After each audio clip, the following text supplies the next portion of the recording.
All right. Is Tekken 8 dead, boys and girls? We're going to dive into this because, quite frankly, it seems that the hype leading up to and the initial release of Tekken 8 was all strong. It was all positive. You go check out previous videos. Talked about it. It's all very exciting. The game itself is a solid game in terms of like combat. Everything sounds really good. It looks really good. Tons of characters, tons of stages, obviously, except for the one you've got to pay for now.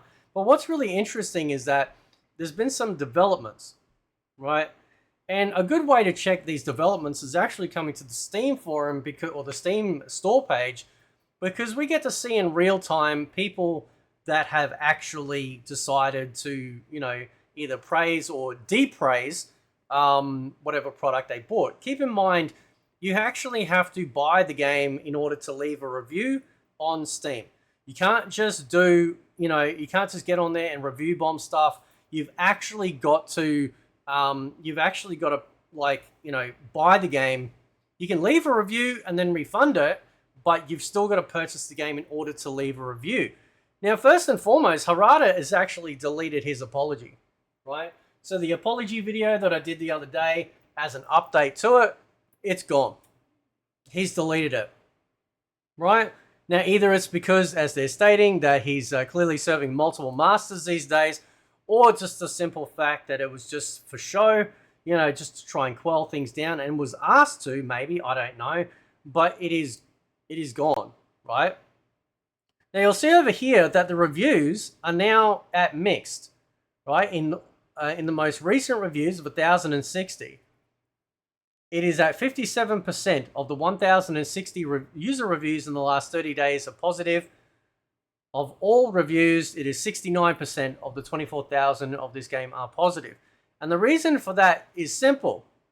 It's because they have done a lot of ill will, right? A lot of ill will in regards to, what's been going on with the state of the game, right? Everything from not announcing the store initially. They waited till after everyone bought the game, and then they brought in the battle, like the fight pass as well. And then, of course, the recent controversy with purchasing the stage. Now, some people have come out and stated that apparently the season pass said that stages weren't included. But as a general customer, you kind of go, well, they did it with Lydia. Why wouldn't they do it again? You know what I mean? Like, it's just a stage. It's not a character. We're not doing full motion capture, that sort of stuff. I'm just trying to see if we can get... Anyway, so, all right. So we'll go through. You've got the most recent ones showing over here on the right. So, great game going down the path of wallet sucking, Scamco. Even you, Tekken, what a damn shame. Right? The heat mechanic ruined the game in almost every aspect. Keep in mind, too, that when the game did launch, even some of the pro people in the Tekken scene were actually really sort of, not liking this highly aggressive approach. Because from what I've been told by people who have played a lot of competitive Tekken, is that Tekken isn't a sort of rush down type game. Obviously, you can play that way if you want, but it's more of a, defensive sort of wait for an opening and then attack, that sort of stuff. Plays more defensively is what I've been told. Anyway, that's what I've been told, right? Super happy I didn't buy the season pass. Definitely not going to buy some stupid level for $5. F. Hayachi, by the way, was the worst announcement made since Eddie. Awful roster balances and will be out the window for the foreseeable future, as they purposely wanted this game to be more aggressive. Once the legendary fighting game series has lost its way, it's now tainted with shady monetization practices, questionable casino gameplay. Keep in mind too, Street Fighter 6, because I know I haven't covered really much, if anything, of Street Fighter 6 on the channel, but Street Fighter 6 brings out these character passes or these battle passes, which the stuff is exclusively only for your avatar, right? I just wish that, rather than that, I wish they actually put some outfits in there for your actual character. In the battle passes for Grand Blue Fantasy versus Rising, you'll actually get a whole bunch of different types of color skins that you can't normally get.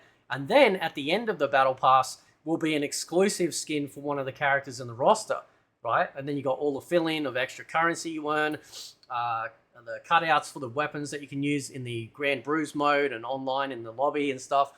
So they add a lot of stuff into the battle pass, and it's only $8. It's actually quite cheap.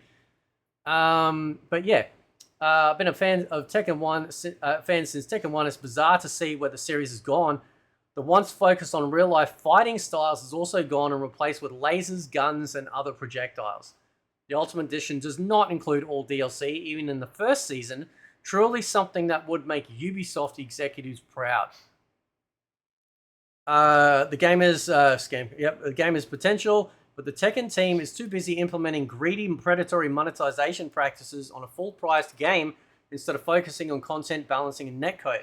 People might say this is review bombing, but at the end of the day, these people, and this is why I really do love the PC community, is because, like I said, you got to buy the game in order to leave a review.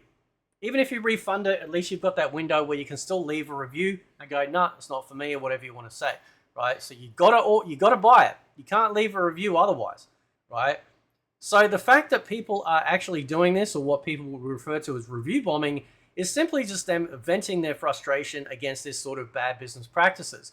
See, what a lot of console people don't realize is that PC has been tried to put over the barrel over the years with these big companies and whatnot trying to force or implement changes or things that we have to adhere to on the platform of PC gaming. And PC gamers just go, not dealing with it, right? Because we've been gaming on PC a very, very long time, and we don't tolerate those sorts of crappy practices. So when we see stuff like that, whether it's small, whether it's big, we always call it out, and that is what I love about this. This is the reason why the Epic Games Store has curated their review system that you have to play a certain amount of hours before you can even leave a review. Because they are wanting to make sure that when people go check out their store, that it looks like there's mostly positive or sort of like glowing reviews for their products, because that way it won't look like this. But this is what I would consider true freedom of speech when it comes to, reviewing a game or whatever, because now you get to see both sides. You get to see the people that love it, you get to see the people that aren't loving it, and stuff like that. Despite the quality and the polish of this game, it's not worth the money, because how egregious the monetization is. This game does not cost $70, it costs a lot more. The DLC characters and stages matter even if you are not interested to play them. You cannot train against any character you don't own. You can't even use some replay functions. Stages have gameplay impact, meaning if you care about getting good, you need to buy them and practice on them. Your wallet does impact your ability to improve in this game, and the game costs $70 to start with. That's true. Avoid this game for now. The devs don't respect you or your time. Right. Unknown characters on a season pass stages, microtransaction costumes, battle passes. Game doesn't run the best. That is true, actually. It is actually true. I suppose in some respects we can give NetherRealm, I guess, this sort of win, this rare win, is that when we buy the combat pack, right, we actually know the characters that we're all getting, even if we don't like them. Right? Like, we actually know what's coming. But, and I'll give it a rare L for Granblue. Granblue does the same thing. Granblue, we don't know who's coming next. Granted, though, it's a solid fighting game series, solid universe of Granblue anyway. But still, we don't know unless there's... Now, we do know the last character that's coming out because it was actually leaked in the previous character's reveal trailer. But still, it's still kind of a little bit shady, right? Because you don't really know like what you're paying for. You want us to pay up front for this stuff, and Tekken has done the same thing. Same with Street Fighter. We don't really know who's coming. Actually, no, we do know who's coming. My bad. My apologies there. We do know who's coming. Hang on, do we? Do we know? No, we didn't, do we? We didn't know every character that was coming out, did we, in Street Fighter? Maybe somebody can let me know in the comments. Right? The base game is already expensive, in my opinion. Stop making the players pay for everything. Bamco destroyed everything and was fundamental for Tekken in previous games and left us with the abomination that is Tekken 8. The game is trash in every aspect. Balance, matchmaking, stability, netcode. To be fair, I think I haven't had too many problems with the netcode myself. But yeah. I did read somebody's comment, though. There was something over here. Was this one as well. Said matching should be based on Tekken power, not rank. Yeah. Bank code in front of me. Bought this game. This is the whole Tekken series that this game is Tekken in its title. I feel scammed by buying a year one season pass and now being sold extra stage DLC.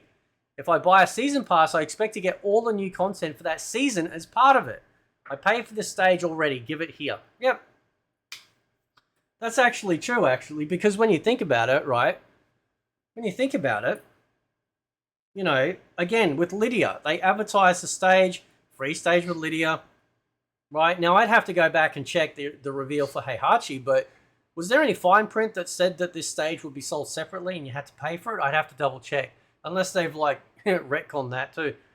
Was excited for Heihachi new stage, so I invested money for deluxe upgrade, and to no one's surprise, I need to buy the stage separately. F you.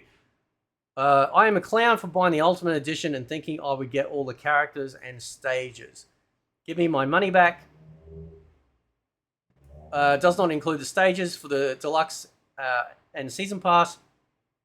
RM339, but does not include, I don't know what that is, does not include the season stages. Feel like I'm getting scammed here. Now, it doesn't matter whether you agree with these or not, right? The simple fact remains that the reviews are speaking for themselves, right? This game, I think this game came out with like very positive reviews. It was kicking ass. All it takes is this sort of bad business practices, these monetary issues to suddenly turn people off. There are so many games out there to play, right? We got so much choice, including other fighting games which don't do this stuff, which while may not be as popular, can go, no, listen, we as the developers respect your time, your money. Come check out our stuff, see how you like it, right? And this is what happens, like these companies think they're too big to fail, but that's not actually true, right? I thought Tekken 8 would be completely dominating, but despite the fact that it's a beautiful game, like I said, I think it handles really well. It's a lot of fun, beautiful stages, but these business practices are, especially in this day and age with the cost of things, these business practices are enough for people to go, no, I'm done. I'll take my money elsewhere. I'll go check it out. I'll go check out something else, right? You know, it's very difficult to get back that customer. Very difficult once you've lost them, right? Because, you know, you've broken that trust. That's what it is. It's a relationship of trust. They put out something. You've given them money that you have earned for this thing. Expectations are there based on things like getting an Ultimate Edition, Season Pass. Everything should be in there, right? We're not saying everything in the Tekken shop should be in the Season Pass, right? And I'm not against shops in games as long as they're reasonably priced. But stage advertised with Lydia, most normal people go, oh, okay. Sure. Yep. Heihachi gets advertised with stage. Oh, cool. Getting the character, getting the stage. That's fantastic. Amazing stuff. It can be enough. It can be more than enough to sell people. Anyway, guys, catch you next time.